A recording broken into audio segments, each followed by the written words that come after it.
I really. Welcome to PACcast, the official podcast here at William Peace University. The official podcast of PAC here at William Peace University. We've already started cranking up. With us today we have Clay Griffith and Maya Overton Ashford. What started this conversation was the infamous, what was his name? What was the young kid's name? Keaton. I don't know. The kid who got... Kid crying on Facebook. The kid crying on Facebook. He got $54,000. And he's got $54,000, and then it was taken away because his mother posted racist things on Facebook. That's the way I understood it.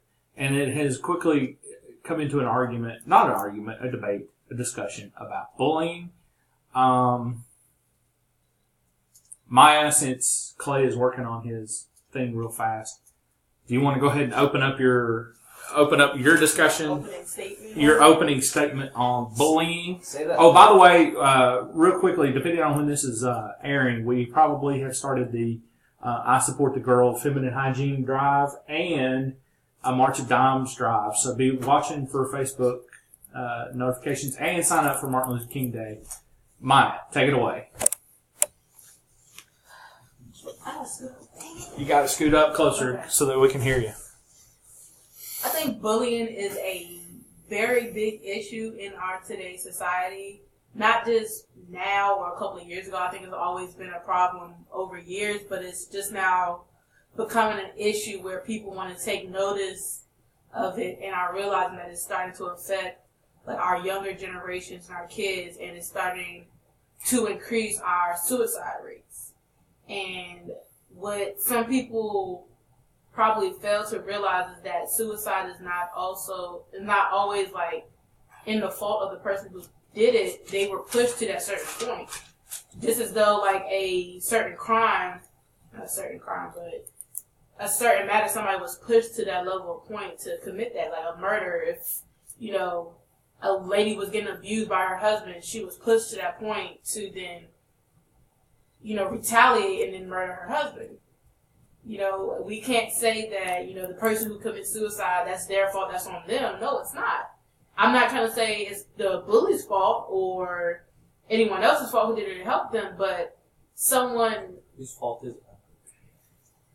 I'm not trying to blame the fault on anyone, but there are people who are responsible for pushing that person to that point. Yeah. And ultimately, at the end of the day, he's the one who makes the decision. He wouldn't have made that decision unless he was pushed. How do you know that? People commit suicide for a whole bunch of things, not just bullying. People don't just commit suicide just to commit suicide. Some do. Some do make a statement. Some do that. I might argue with you on the suicide for no reason. I think it's been my experience with people who I've known that, and if you don't mind, I'll jump in here on this. Okay. It's been my experience that people I've known that have committed suicide. Of course, you play the, what could we have done differently game, but it also is not. It's probably, statistics say this too, it's probably not the first time they've tried. And more than likely, the evidence will have shown for whatever reason, bullying, breakup, whatever reason, it had been a long time coming. And that's with hindsight. That's with hindsight usually too. But with bullying, we're talking about in the sense of bullying where someone is purposely treating another individual badly or purposely doing things to them to belittle them or make them feel less of themselves.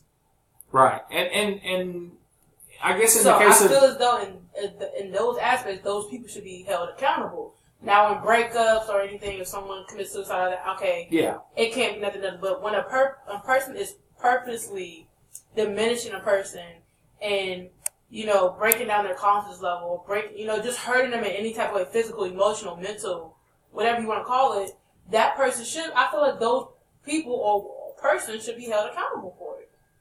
Well, let me ask you, I'm not arguing, but let me ask you, when you say being held accountable, what do you mean by being held accountable? Do you mean being brought up on charges? Do you mean... I do feel as though someone should be brought up on charges. Now, how those charges should be assigned and whatever given, that's another situation that the government, would have to.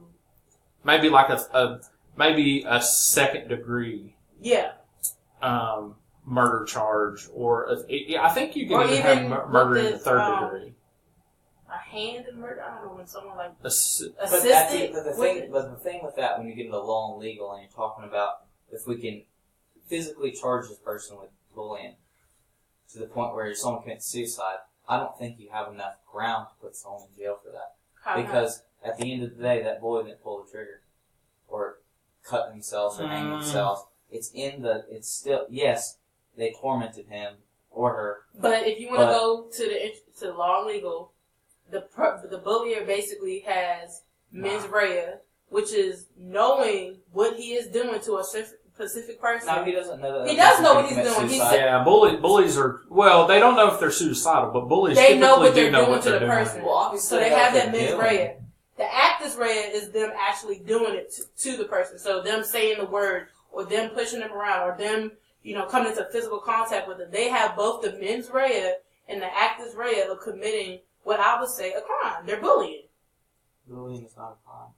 I'm not saying it is right now, but it is to me. Bullying to the point of a person committing suicide. You say, Clay, is not. So what do we say? Where do you draw the line now that we have? We just wait till they commit suicide. Now you get thrown in jail. We're just gonna wait for that. I don't understand how that can be put into law, because you can't outlaw really bullying necessarily. And if we're gonna get to I think that would just create a whole mess of issues. Saying this guy bullied me, how would we have? Well, it would be. You have videos. You have witnesses to testify what if you to. don't have any of that? It's no different. different. If you don't have it, that's just like you losing a case. You don't have any evidence to prove it. But if you do, where you have videos of how they put up fights on social media, on Facebook now, you can go live with it. If you have those videos, documents showing constantly every day this person is attacking this person, that's your evidence. You need witnesses, bystanders who say nothing. I would kind of have to jump on the wagon of, okay, so if intent is what you can't try legally, then attempted murder would never be a charge. You could never you never charge somebody with attempted murder.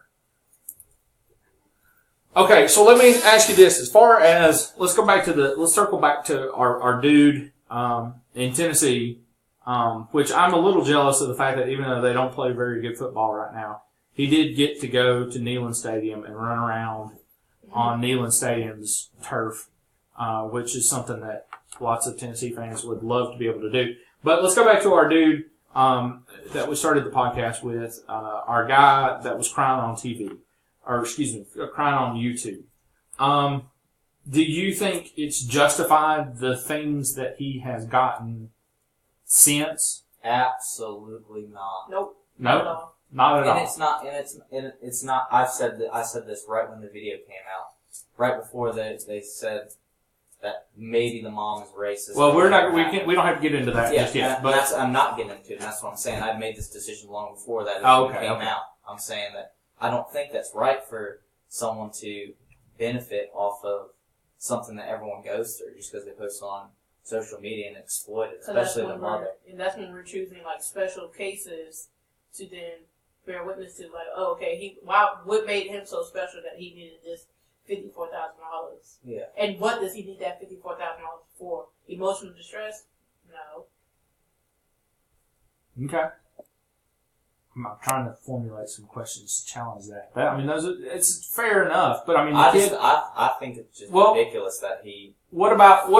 This is a kid that hasn't committed suicide. Now there was another girl who was bullied, and she had committed suicide, but her story had not even gotten that much attention. So you're saying that? Let's just call him Trevor. I don't think that's his real name, so we'll just call him Keaton. Okay, we'll call it Keaton. Keaton's $54,000, is that, I don't want to use the word reparations, but is that kind of a... It's perpetuating this victim culture that we're... Well, but is it Is it It's just- a? It's whine on Facebook, get a bunch of money. That's what it's showing kids nowadays. But is that not And a? we're telling people compensation? to be. Now with this situation, yes, we're telling it's people whining, to be but victims. well, no, not necessarily. In some cases, Hmm. I'm not saying someone is a victim, but in some cases, if a certain case hasn't got that much media attention, and people nowadays take it to social media because it's a big platform. We use it as a huge platform for political reasons, social reasons, economic reasons. Yeah. A victim who was wrongfully, either their not the court case, but their verdict, didn't play out as it may have should to get justice for them. I don't think that would be necessarily, whining out and calling for a victim. It's just calling for justice. No, I'm not talking about. I was saying back to what Clay was saying. Okay. Yeah. Well, I asked the question. I guess maybe I've lost my train of thought. But with Keaton, is Keaton's $54,000? Is that compensation? Is that recompense for, say, another case where the kid was bullied? Is that evening the score, if you will? Because he lost nothing. What did he lose?